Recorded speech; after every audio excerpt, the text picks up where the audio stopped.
Assalamu alaikum. Hurmatlı Bişkek şaharının meri Bişkek şahri. Kırgızstanlıklar Sadır Nurkocaevich, Kamil Tashiyev, Bişkek şaharının transport ministrligi.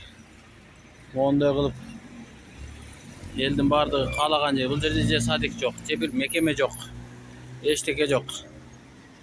Әркім өз қалағандай қылып лежачий полицейский қойып алған.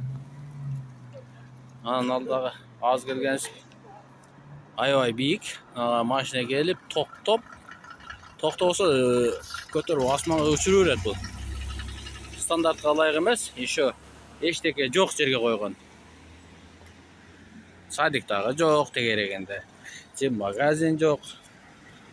Мо неге қойған бұл Буденный көшесі. Бұға кім жауап береді? Қарап қойыңыздар ғой.